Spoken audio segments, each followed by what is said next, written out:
Friends and welcome to my channel life with पू। और सकाल सकाल उठे पड़ेছি আর আজকে রান্না হচ্ছে লাল লাল ঝাল ঝাল মাংসর ঝোল আর অনেক কিছু রান্না হচ্ছে আর কি, শুধু মাংসর ঝোল নয়, কি রান্না হচ্ছে ওটাই আমার বর জিজ্ঞেস করছিল। তো ওকে বলছিলাম যে এখানে মশলা বাটাবাটি চলছে, অনেক কিছু রান্না হবে। আর তার ফাঁকে আমার বরের টিফিনটা একটু গুছিয়ে দিয়েছি, তো টিফিনটা তোমাদেরকে দেখালাম। পেয়ারা দিয়ে দিয়েছি, এখানে শসা আর একটু লেটুস দিয়ে দিয়েছি। আর তারপরে এখানে দিই ছোট্ট কৌটোতে একটুখানি মশলা, এখানে আমার বানানো একটা মশলা আছে যেটা মিক্স করে খাবে এই মটরটার সাথে। আর এখানে আমি কিছু ছোট ছোট স্টিকি নোটস লাগিয়ে দিয়েছিলাম, তো এই সমস্ত একটুখানি করলে আমার বেশ ভালোই লাগে আর কি।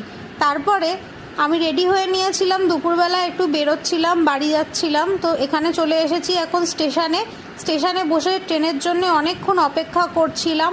আর তারপরে একটা ট্রেন এলো, 8 বগির ট্রেন, যেটাই উঠতে খুব কষ্ট হচ্ছিল, এত ভিড় ছিল, তাও চেপে ঠেলে উঠে গেছি আর কি। তারপরে পৌঁছে গেলাম বাড়িতে পৌঁছে একটু গল্প করছিলাম মায়ের সাথে। আর তারপরে মাকে বললাম যে তাড়াতাড়ি রেডি হয়ে নাও, মেলায় যাব। তারপরে চলে এলাম মেলায়। আর মেলায় এসেছিলাম আমি, মা আর দাদা, তিনজনে মেলায় এসেছিলাম। এই মেলাটা অ্যাকচুয়ালি রথ উপলক্ষে বসেছিল, তো ভাবলাম যে একটুখানি মেলায় ঘুরে আসি, মা তো সেরকম কোথাও যায় না। তো মেলাতে ঘুরতে এসে তারপরে চলে এসেছিলাম একটা মোমো শপে, এটা আমার ফেভারিট মোমো শপ।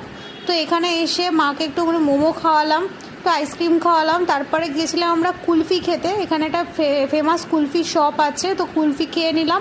আর রাত্রিবেলা বর বারবিকিউ নেশন থেকে এনেছিল বিভিন্ন রকমের কাবাব, যে কাবাবগুলো ছিল অত্যন্ত টেস্টি, জুসি এবং ভীষণ সুন্দর।